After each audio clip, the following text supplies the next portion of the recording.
kami mengundang Menteri Investasi dan Hilirisasi, Kepala Badan Koordinasi Penanaman Modal atau BKPM Republik Indonesia, Bapak Rosan Roslani untuk menyampaikan keynote speech. Kami persilakan kepada Bapak Rosan untuk naik ke atas panggung.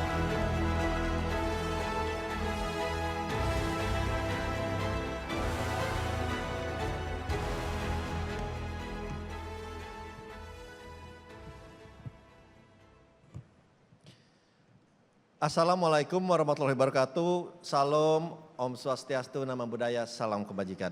Pada kesempatan ini tentunya saya juga merasa sangat berterima kasih dan terhormat bisa diberikan kesempatan oleh Metro TV untuk menyampaikan beberapa pandangan dari kami yang tentunya berhubungan dengan 1 tahun pemerintahan Bapak Prabowo Gibran, optimism on 8% economic growth. Mungkin saya langsung saja bicara mengenai ini, karena kalau bicara mengenai economic growth, tentunya investasi akan memainkan peranan yang sangat-sangat penting. Mungkin walaupun saya yakin bahwa ibu-ibu sudah memahami, tapi mungkin saya setback ke belakang sedikit. Kalau kita lihat pertumbuhan ekonomi kita itu berasal dari mana sih, gitu, ya kan? Pertama, pertumbuhan ekonomi kita kontribusi terbesar adalah domestic consumption. Konsumsi dalam negeri kurang lebih 54%, kurang lebih ya 53-54%. Kemudian yang kedua adalah dari investasi. Dari investasi counted about 28-29%. Kemudian baru government spending mungkin sekarang di angka 7-8%. And then net export kurang lebih itu 2%. Jadi itu struktur dari pertumbuhan ekonomi kita. Nah kalau kita lihat investasi ada di nomor 2. Jadi untuk mencapai pertumbuhan 8% yang dicanangkan oleh Bapak Presiden di tahun 2029, definitely investasi will play a very significant role untuk mengachieve 8% growth, economic growth. Ya. Nah dari situ kemudian dipetakan oleh Bappenas. Disampaikan kepada kami, oke, perannya investasi dalam untuk mencapai 8% itu seperti apa? Oke, dalam waktu 5 tahun ke depan, Bappenas menyampaikan kepada kami, target investasinya 5 tahun ke depan dari 2025 sampai 2029 adalah 13.032 triliun rupiah. Itu targetnya.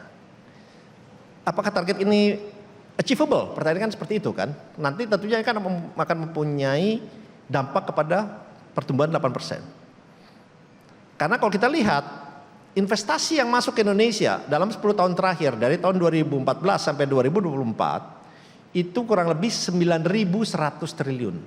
Jadi 10 tahun terakhir 9.100, 5 tahun ke depan adalah 13.032 triliun. Jadi kurang lebih itu secara average kenaikannya 143%. Ya. Nah, terus mari kita lihat lebih dalam lagi. Memang alhamdulillah buat kita sebetulnya bukan hanya dari segi numbers dari investasi yang masuk, tapi adalah yang kami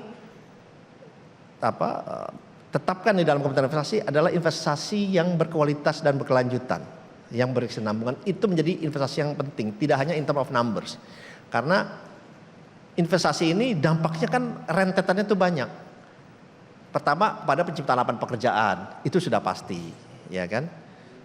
Kemudian itu juga dampaknya kemana? Ke ekspor. Itu juga dampaknya kemana? Kepada kesejahteraan dari para penduduk di Indonesia yang berujung juga kepada spendingnya, kepada konsumsinya. Jadi multiplier dari investasi ini menjadi sangat-sangat besar. Ya. Nah PR-nya pada saat ini tentunya bagaimana kita mencapai angka itu. Pertama ya kita harus meningkatkan terus nih iklim investasi kita menjadi lebih baik. Industri investasi kita menjadi lebih meningkat. Ya. Dan ini kita sudah, mungkin saya sharing sini, ini yang kita sudah propose kita ke dalam pemerintahan Bapak Prabowo dan Pak Gibran untuk diadakan revisi. Saya kasih contoh sekarang semua perizinan yang menyangkut di 18 kementerian dan badan, itu sekarang Kementerian Investasi berdasarkan PP yang baru dikeluarkan, PP nomor 28 Pak ya, PP 28, apabila mereka tidak mereply atau tidak memenuhi target waktu yang sudah disepakati dengan kami, otomatis saya akan keluarkan izinnya. Apakah ini sudah berlaku? Sudah berlaku.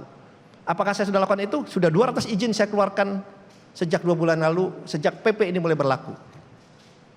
Jadi contohnya saya dengan Kementerian A misalnya, janji dengan kita 10 hari. Dalam kenyataannya itu 10 hari bisa sebulan, bisa 3 bulan, bisa 6 bulan, ada yang setahun, malah sampai 2 tahun. Sekarang 10 hari nggak keluar, saya keluarin izinnya langsung. Namanya fiktif positif. Itu yang kita propose ke Bapak Presiden, saya bawa ke dalam rapat kabinet dan disetujui. Itu karena pada saat berinvestasi, saya sering bilang we don't like surprises gitu. Semuanya maunya terukur dan terstruktur. Oleh sebab itu semua yang mesti jelas, mau ada clarity, ini yang kita lakukan. Alhamdulillah ini sudah dikeluarkan oleh PP-nya dan ini sudah mulai kita lakukan. Karena kita selalu bilang, saya juga bilang, kita juga competing nih sama negara-negara tetangga kita dalam mengontrak investasi yang masuk. Ya memang kita sekarang di ASEAN kita nomor 2 dalam FDI sesudah Singapura. Nah, tapi ya ini harus kita tingkatkan terus menerus. Apabila kita ingin mendapatkan investasi yang lebih tinggi, mencapai 8% sehingga pada akhirnya nanti kita keluar dari middle income trap yang dimana itu menjadi salah satu hal yang harus kita hindari. Jadi seperti target pemerintah Indonesia Emas 2045 itu bisa tercapai. Selamat datang Pak Menteri Koperasi. Nah oleh sebab itu, saya ulang lagi, dan oleh sebab itu investasi memberikan peranan yang sangat penting. Ya.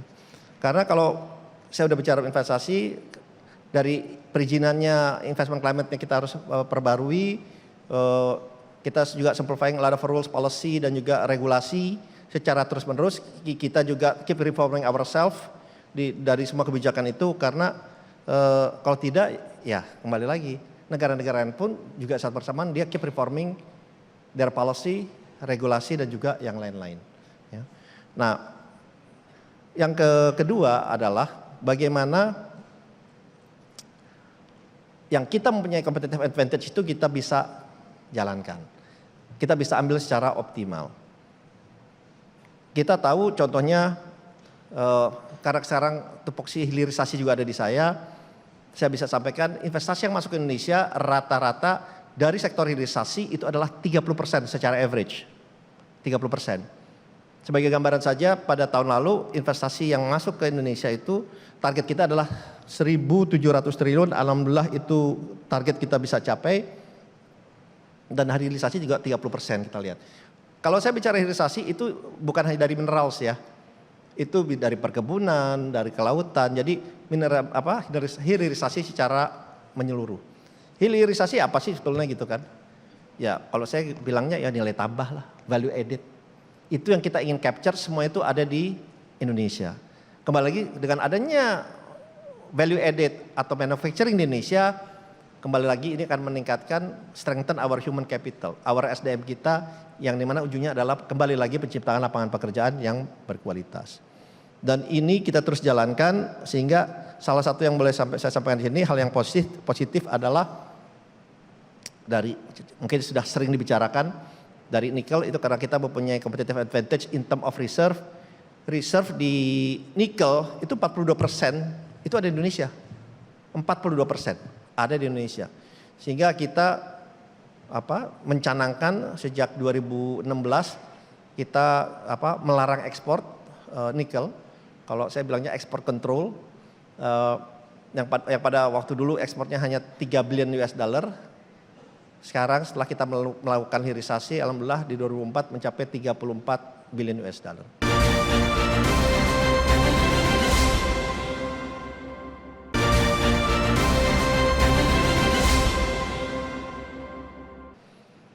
Dan ini banyak berinvestasi di dua hal kalau kami lihat. Satu di stainless steel, kedua di EV battery. di electric vehicle battery. Sekarang di Indonesia kita sudah ada the whole ecosystem of EV battery di kita sudah ada. Dari miningnya sampai kepada sel baterainya, battery pack dan juga sampai recycle battery itu kita sudah ada. Dan kita akan terus mendorong hilirisasi di bidang lain seperti di bidang rumput laut, seaweed, yang dimana kita juga nomor 2 penghasil seaweed terbesar di dunia. Kemudian juga dengan kelapa, kita akan menggiatkan hilirisasi di bidang kelapa dan alhamdulillah kita sudah berhasil baru saja juga mengkonfirmasi akan terjadi hilirisasi kelapa yang cukup signifikan sehingga kesejahteraan dari para petani kelapa juga akan meningkat karena udah ada off taker yang jelas dari pengelolaan yang lebih panjang mengenai kelapa ini. Jadi kelapa pun kita nomor 1 atau nomor 2 terbesar penghasil kelapa di dunia. Itu salah satu hilirisasi karena kita sudah ada roadmap-nya tentang hilirisasi. IAS kita udah ada yang kita buat dan sampai dengan tahun 2040. Ternyata ada ini ya, saya ngeliat. Ini salah satunya saja secara garis besarnya kalau kita lihat memang rata-rata kita mempunyai competitive advantage in term of reserve-nya, di term of reserve-nya yang kita akan coba jalankan ke depannya, tapi tentunya kita akan menjalankan ini dengan sangat hati-hati, dengan analisa yang baik dan benar sehingga apa yang kita lakukan bisa mencapai pertumbuhan yang optimal dan juga baik. Ya di lain itu tentunya potensi yang besar dari investasi adalah di renewable energy. Saya sering sampaikan ini karena appetite-nya juga sangat tinggi. Kita mempunyai potensi up sampai 3.700 gigawatt, tetapi yang baru install kapasitasnya yang ada sekarang baru 15,1 gigawatt atau kurang dari 1%. Memang kebanyakan di solar, tapi kita punya potensi juga di hydro, di angin, tenaga angin, di geothermal dan yang lain-lain. Nah, termasuk yang kita baru launch kebetulan oleh Danantara. Jadi saya kan roles-nya ada 2 nih. Leading Danantara dan juga Menteri Investasi dan Hilirisasi itu mengenai waste to energy kita sudah launching. Ternyata minatnya sangat luar biasa. Saya dilaporkan ada 107 yang mendaftar, 53 dari dalam negeri, 54 dari luar negeri untuk waste to energy rencananya di 33 titik, tetapi rencana awal akan kita launching di 10 titik terlebih dahulu karena itu sudah sesuai analisa yang dilakukan oleh Kementerian Lingkungan Hidup dan juga oleh Danantara itu sendiri. Nah, jadi memang kalau kita lihat investasi ini alhamdulillah di dalam semester pertama 2025 pun kita mencapai realisasi investasi sesuai dengan target kita di tahun semester pertama 2025 adalah 942,9 triliun atau naik 13,6% year on year. Dan ini align dengan target kita pada sampai akhir tahun. Insya Allah besok mungkin kita akan paparkan target di dalam semester ketiga dan alhamdulillah target juga tercapai. Nanti kita lebih paparkan secara detail atau secara lanjut itu besok. Dan dari itu semua memang kontribusi dari luar Jawa justru lebih besar, kurang lebih 55%, dari Jawa itu kurang lebih 45%.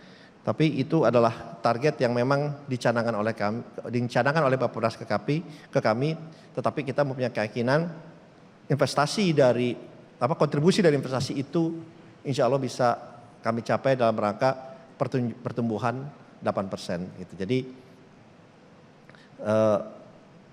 kami sangat meyakini juga, apalagi dengan adanya mungkin tadi sudah disampaikan terlebih dahulu ya oleh CIO kami Pak Pandu, tetapi dengan ada Danantara ini juga justru begitu saya bicara dengan para potensial investor baik dalam maupun luar negeri pada saat kita berkunjung, itu memberikan keyakinan dan confidence kepada para investor luar negeri untuk investasi di Indonesia. Kenapa? Karena saya bilang kepada mereka sekarang, kita Danantara bisa berinvestasi bersama-sama dengan mereka.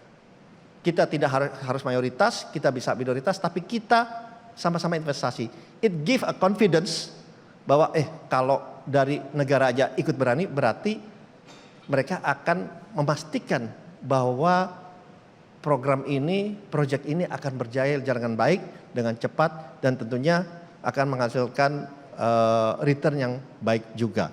Jadi itu memberikan confidence kepada para investor dengan kehadiran dengan keberadaan Danantara yang memang kita mempunyai kekuatan untuk melakukan investasi yang mungkin dulu sebelum ada Danantara itu hal yang positif ini belum bisa dilaksanakan. Jadi ini juga suatu hal yang sangat positif, yang sangat baik dengan keberadaan Danantara dan mungkin saya tidak go into details.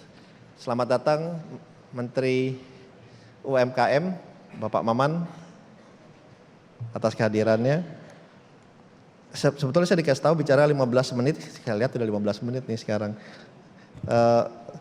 Tetapi yang kembali lagi yang ingin saya sampaikan, mungkin saya bicara tadi waste to energy a little bit untuk kasih gambaran saja bahwa waste to energy sudah kita launching pertama di 10 daerah dan diharapkan ini dalam waktu 2 tahun sudah berdiri secara lengkap untuk di beberapa titik atau di 10 kota yang akan kita segera mulai karena sampah di kita ini kurang lebih sampai 35 juta ton per tahunnya. Nah ini tentu harus kita lakukan suatu upaya yang positif yang juga memberikan asas yang manfaat yang baik kepada seluruh rakyat Indonesia.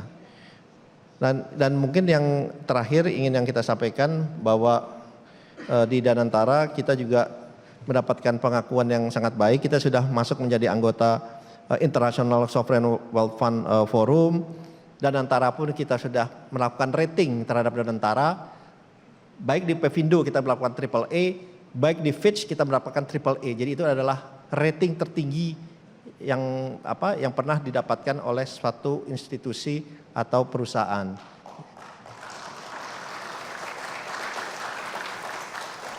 Karena dari awal saya selalu sampaikan kepada tim di Danantara bahwa kita harus melakukan semuanya itu secara baik, good governance, transparansi dan akuntabilitas dan juga integritas yang baik dan benar. Jadi dengan fondasi yang kuat, insya Allah Danantara bisa berjalan dengan baik ke depannya, Dan dalam hal ini kita pun di dalam Badan Usaha milik negara kita juga memberikan program magang dan juga talenta budaya Danantara yang kita memberikan kesempatan lebih besar agar mereka bisa berpartisipasi dalam BUMN dan juga dalam rangka pengembangan dari human capital kita. Karena kami di Danantara selalu meyakini dan juga Kementerian Investasi bahwa perekonomian Indonesia akan bertumbuh secara berkesinambungan dan berkelanjutan dengan mencapai 8% apabila manusianya ikut tumbuh bersama-sama dengan kita.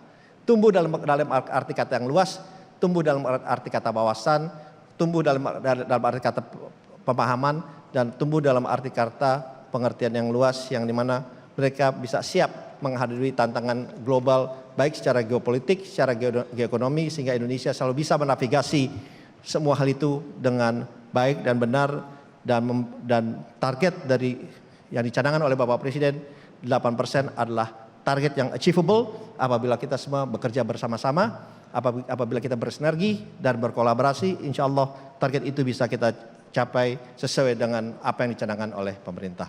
Mungkin itu yang bisa saya sampaikan. Terima kasih. Wassalamualaikum warahmatullahi wabarakatuh. Om Santi Santi Santi Om.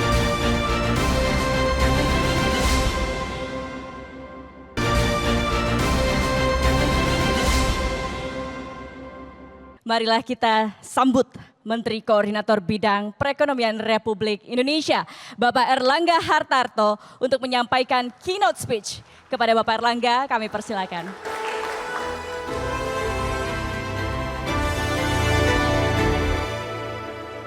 Salam sejahtera bagi kita semua yang kami hormati CEO Media Group, Pak Muhammad Mirdal Akib. Kami hormati Direktur Utama Metro TV, Pak Arief Suditomo. Kemudian hadir di sini Sesmenko dan Pak Haryo dan Pak Susi, serta seluruh peserta, para panelis dan hadirin yang saya muliakan.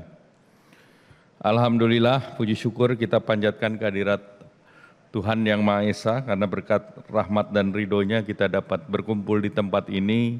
Dan tadi saya lihat logo Media Group sama Danantara sudah sama. Jadi sudah aman lah kita nih. Dan Waketum Kadin Pak Bobi, selamat pagi, dan Ibu Filia. Saya mengapresiasi undangan Metro TV untuk 1 tahun pemerintahan Prabowo Gibran dan optimisme pertumbuhan ekonomi 8%. Tadi yang disampaikan Pak Muhammad Mirdal Akib itu sudah kesimpulan dari kegiatan ini, jadi sudah sejalan. Dan saya juga ingin berbagi pencapaian kerja Kabinet Merah Putih selama ini.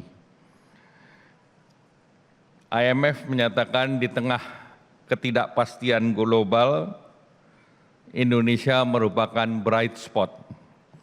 Jadi Indonesia adalah terang dibandingkan berbagai negara lain dalam ketidakpastian, unpredictability, dan uncertainty dengan pertumbuhan rata-rata di atas 5% di dalam 7 tahun terakhir. Jadi Indonesia tumbuh 35% dan Indonesia masih mampu untuk berlayar dalam situasi yang tidak menentu. Kemudian pertumbuhan ekonomi ini juga diikuti dengan berbagai hal, yaitu inflasi terjaga di 2,65%.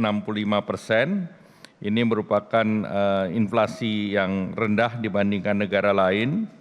Defisit juga tetap komit di bawah batas 3%, dan rasio utang juga terendah di antara negara G20, yaitu kita masih di bawah 40%, bandingkan dengan berbagai negara lain, bahkan Amerika dan Jepang yang masing-masing juga sudah di atas 100%.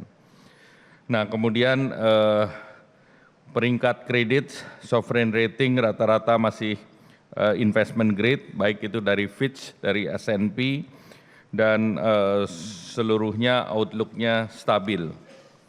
Kita lihat indeks harga gabungan itu mencapai all-time high, jadi tinggi di atas 8.000, dan cadangan devisa kita juga terjaga di angka 150-an di bulan Maret kemarin relatif tinggi, namun rata-rata sekitar 150.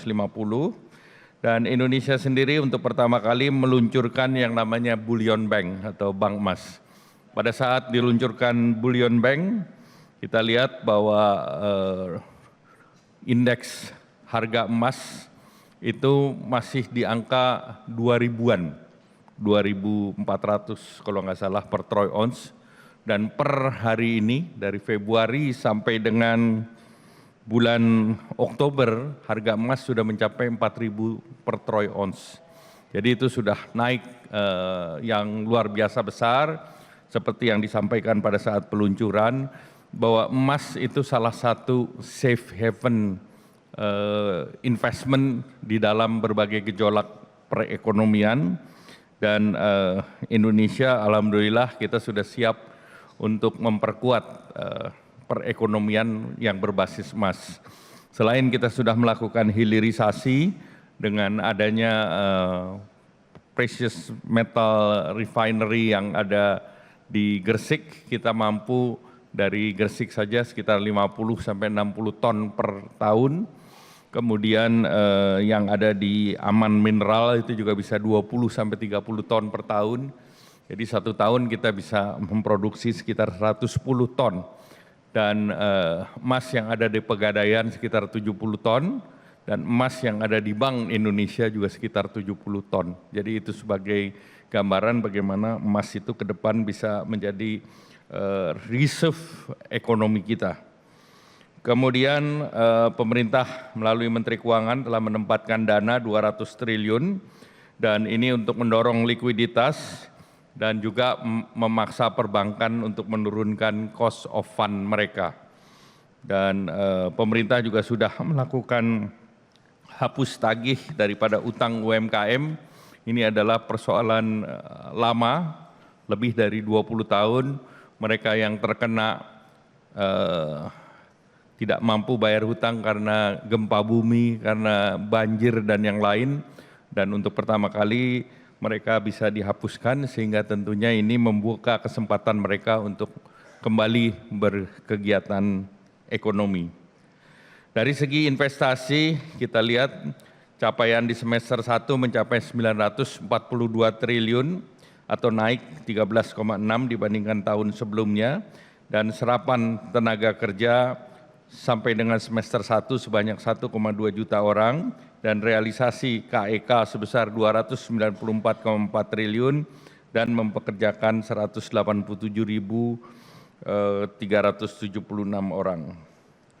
Nah, kemudian dari segi kesejahteraan sosial, kita melihat angka kemiskinan turun ke 8,47%, dan ini juga terendah dibandingkan periode sebelumnya. Jumlah penduduk miskin sebesar 23,85 juta, turun dibandingkan Maret tahun lalu yang sebesar 25,22 juta. Dari segi ketenaga kerjaan, jumlah orang yang bekerja 145,77 juta, dan tambahan orang bekerja berdasarkan data per Februari sebesar 3,59 juta orang. Tingkat pengangguran terbuka pun terjadi penurunan sebesar 4,76%, terendah sejak tahun 98. Dari segi berbagai kegiatan, pemerintah juga konsisten menyediakan kredit berbiaya rendah, kredit usaha rakyat, di mana KUR ini tahun ini diperluas untuk sektor properti. Pemerintah menambahkan 130 triliun untuk sektor properti, dan sektor properti dari segi supply side itu bisa sampai dengan 20 miliar, dan dengan bunga disubsidi oleh pemerintah 5%, apapun banknya, pemerintah memberikan potongan 5% subsidi.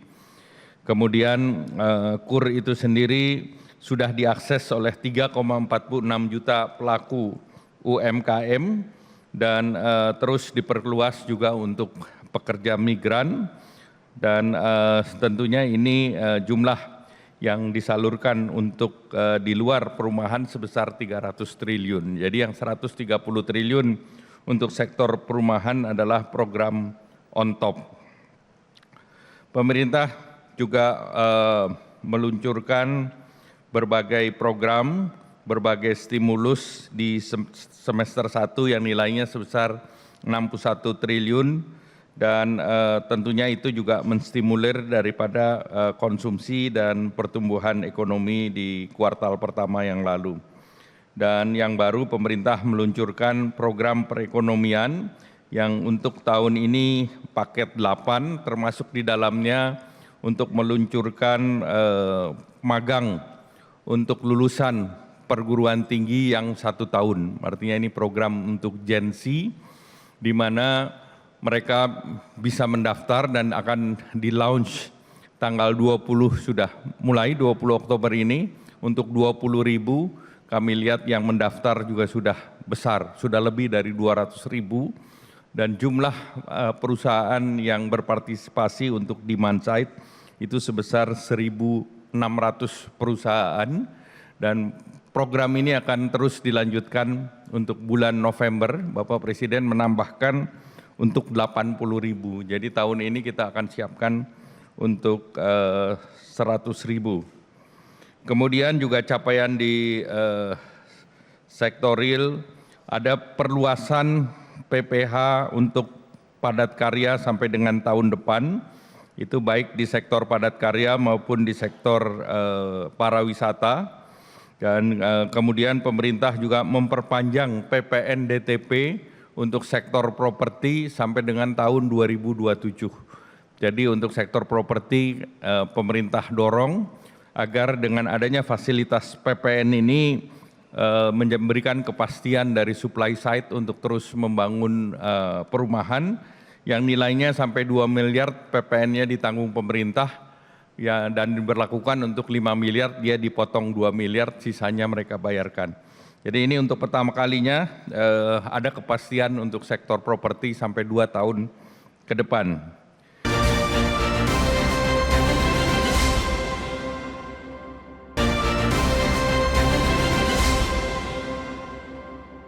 Kemudian dari segi perjanjian ataupun kerjasama internasional, Indonesia bergabung dengan BRICS, di mana BRICS adalah negara-negara selatan, jadi Global South. Nah, Indonesia menjadi bagian dari Global South karena di sana ada India, ada China, kemudian juga ada Brasil dan Rusia. Sehingga tentu ini menunjukkan bahwa Indonesia tidak berpihak secara politik ke salah satu polar pun. Dunia sekarang sudah multipolar dan multiblok. Dan dengan demikian kita terus mendorong untuk Indonesia bergabung dengan kelompok-kelompok ekonomi. Dan Indonesia juga terus memproses aksesi di dalam OECD. Selamat pagi Pak Pandu. Dalam OECD ini Indonesia sedang berproses dan kami berharap dalam 3 tahun ke depan Indonesia bisa diterima dalam keanggotaan OECD. Nah, saat sekarang Indonesia juga sudah bergabung dengan EU SEPA, di mana EU SEPA adalah capaian dari perundingan yang sangat panjang, 10 tahun, dan Bapak Presiden berhasil mengunci kerjasama tersebut, dan kerjasama tersebut diharapkan mulai dilakukan per 1 Januari 2027, di mana saat sekarang sedang berproses untuk dokumen tersebut di Eropa diterjemahkan di dalam 24 bahasa, dan tentu akan dibahas di Parlemen Eropa di awal tahun depan. Dan kita juga berharap kita akan berproses di parlemen dalam waktu yang tidak terlalu lama, sehingga perjanjian ini bisa efektif, dan artinya perdagangan Indonesia dengan Eropa adalah zero to zero.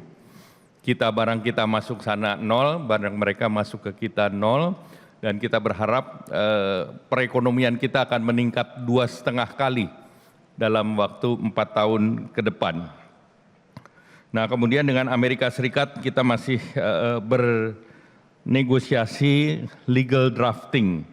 Dari substantial agreement sudah selesai, namun dari legal drafting kita ketahui kalau legal drafting itu banyak dokumen yang kita harus tulis, dan itu kita cegah untuk bisa menimbulkan multi interpretasi. Nah, kemudian Indonesia sendiri juga menandatangani Indonesia-Kanada SEPA. Ini sebetulnya beachhead kita untuk di Amerika, jadi kita sudah deal dengan Amerika Utara. Nah, tentunya kita persiapkan ini untuk kita bisa berhubungan lebih baik dengan negara-negara di benua Amerika. Indonesia sendiri juga terus mendorong untuk memperkuat perekonomian dan juga currency kita dengan menandatangani local currency transaction. Nah, itu negara-negara yang sudah bekerja sama dengan Indonesia, antara lain Malaysia, Thailand, Jepang, Tiongkok, Korea, dan United Arab Emirates.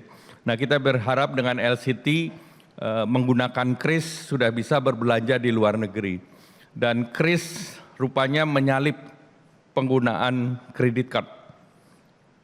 Makanya berbagai operator mulai jengah melihat bagaimana kita bisa bergerak cepat, dan jumlah pengguna KRIS sudah 56 juta.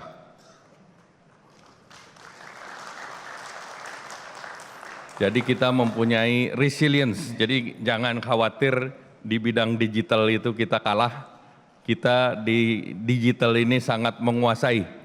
Bahkan kita ekonomi digital kita 150 miliar, dan ekonomi digital tidak takut terhadap tarif-tarifan karena barangnya itu bisa berjalan. Dan salah satu yang mendukung salah satu tanda-tanda perkembangan ekonomi digital adalah bisnis logistik dan warehouse yang tumbuhnya 8%, jauh di atas pertumbuhan ekonomi.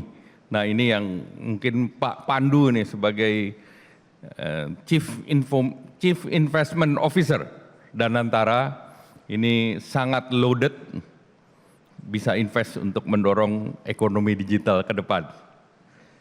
Kemudian Alhamdulillah juga neraca dagang kita terus positif konsisten dalam 6 bulan terakhir, dan pemerintah tentu tidak puas dengan capaian tersebut dan pemerintah terus melakukan reform struktural dalam bentuk deregulasi.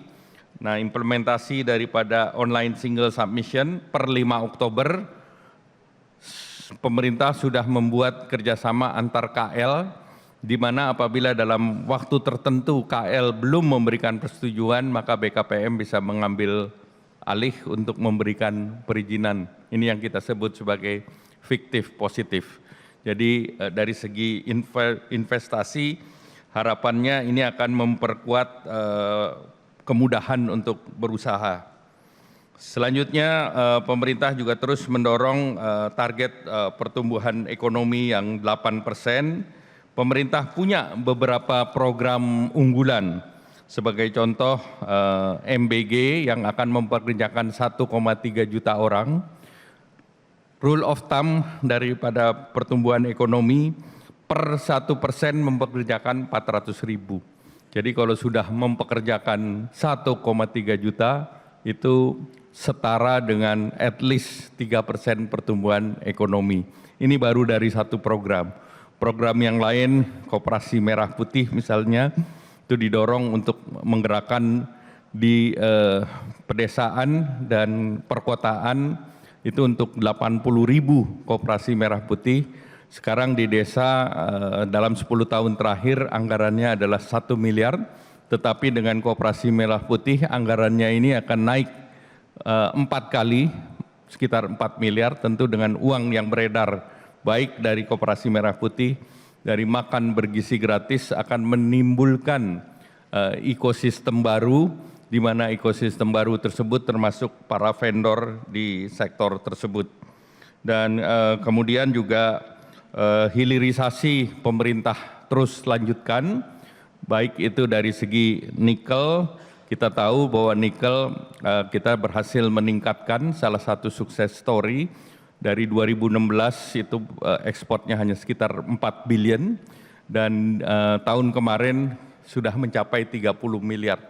Jadi ini tentu salah satu komponen daripada pertumbuhan ekonomi adalah investasi dan ekspor import. Nah, ini yang direncanakan untuk didorong, dan Bapak Presiden memberi catatan bahwa perkembangan Special Economic Zone atau KEK di Indonesia itu masih lebih punya potensi lebih besar, karena Vietnam sendiri kawasan ekonomi khususnya sudah mencapai 1 juta hektar. Nah, ini juga PR bagi Danantara juga, karena Danantara di dalamnya ada kawasan-kawasan industri, dan memang selama ini kawasan industri yang dimiliki pemerintah jauh lebih kecil dibandingkan yang dimiliki oleh swasta. Pak Wamen Keuangan, Pak Suhasil, selamat datang. Ibu Mari Pangestu, selamat datang juga karena baru pulang dari Amerika.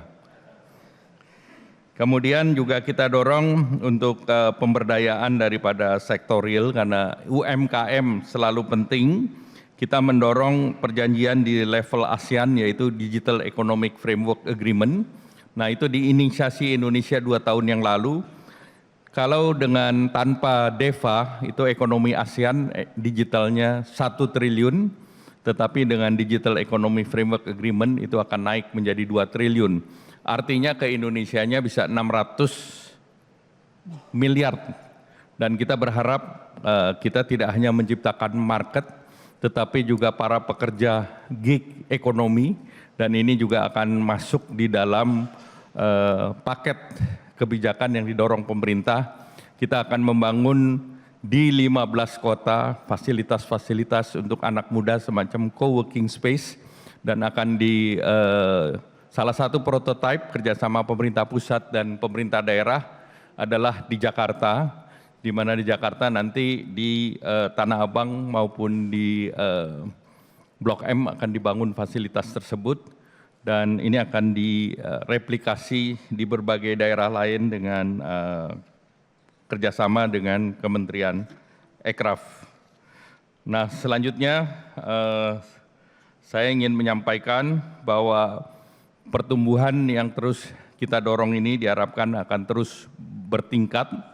Tahun depan target sesuai APBN, ini Pak Suhasil punya target 5,4%, tetapi berikutnya kita harus tumbuh 6-7% dan kita berharap di tahun tersebut Danantara sudah tidak di landasan, sudah mulai terbang. Nah, ini menjadi kunci. Pemerintah juga sudah komitmen untuk membangun PLTS sampah, di mana persoalan kita di berbagai negara untuk mendorong turisme itu adalah Indonesia yang bersih. Dan untuk itu PLTSA menjadi penting dan salah satu low hanging fruit di sektor pariwisata yang saat sekarang juga sudah mulai kembali, ini diharapkan bisa mencapai 16 juta turis. Dan turisme itu adalah sektor yang diharapkan bisa menjadi pemicu juga untuk penghasil devisa, di mana sektor akomodasi, kafe, hotel, dan juga daerah-daerah pariwisata. Nah, kita masih punya PR untuk menyelesaikan perizinan daripada pariwisata itu sendiri, karena perizinan itu merupakan salah satu yang menjadi kendala untuk big event atau big event untuk pariwisata. Demikian mungkin beberapa hal yang ingin saya sampaikan.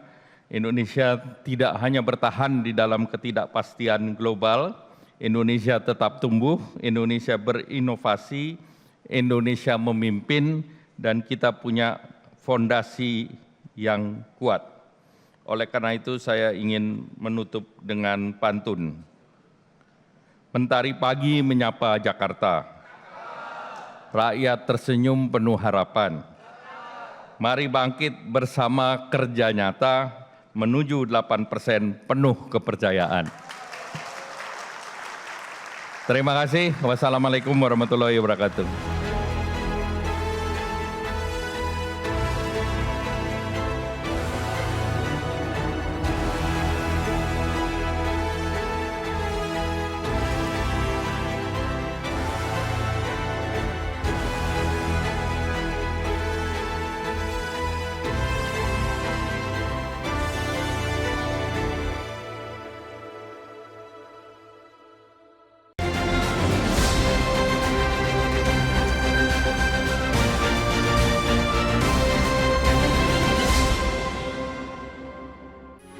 Metro TV